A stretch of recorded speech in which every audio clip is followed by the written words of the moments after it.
எதையெல்லாம் சாப்பிடலாம் எதையெல்லாம் சாப்பிடக்கூடாதுங்கிறது மட்டும் சொல்லி நான் நிறைவு செஞ்சிடறேன். பழ வகைகள் உண்ணாதிருத்தல் வேண்டும். இந்த 3 வாழைப்பழத்தை தவிர வேற எந்த பழத்தையும் சாப்பிடக்கூடாது.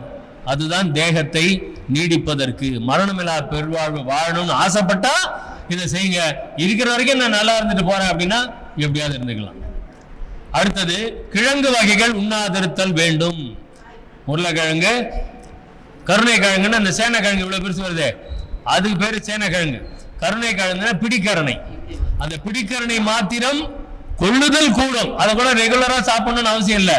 உடம்பு ரொம்ப உஷ்ணம் ஆயிடுச்சுன்னா அதை வைத்திய முறை தான் வள்ளலார் சொல்றாரு.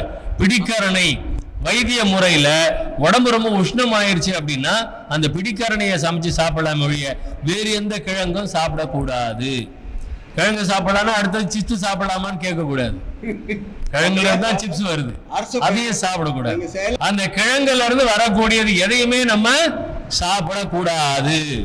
இட்லி தோசையே சாப்பிடக்கூடாது. ஏன்? அதிலே உயிர்கொலை இருக்கிறது. இன்னும் புரியுற மாதிரி சொல்லணும்னா புளிக்க வச்சது எதையுமே நம்ம தொடக்கூடாது. எதையுமே தொடக்கூடாது. என்ன புளிக்கிறது எதனால தொடங்குது? பாக்டீரியாஸ். அதுதான் அதை புளிக்கவே வைக்குது. அதை தான் நம்ம நல்லா கரைச்சி செம்மையா அடிக்கிறோம்.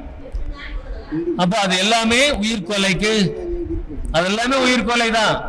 வடை சாப்பிடக்கூடாதுன்னு வள்ளலார் சொல்றாருங்க. வடை சாப்பிடக்கூடாதுங்கிறாரு, அதிரசம் சாப்பிடக்கூடாதுங்கிறாரு, கொழுக்கட்டை சாப்பிடக்கூடாதுங்கிறாரு. இன்னும் ஒரு மோசமான விஷயம் இருக்குது. சித்திரான்னங்கள் சாப்பிடக்கூடாது.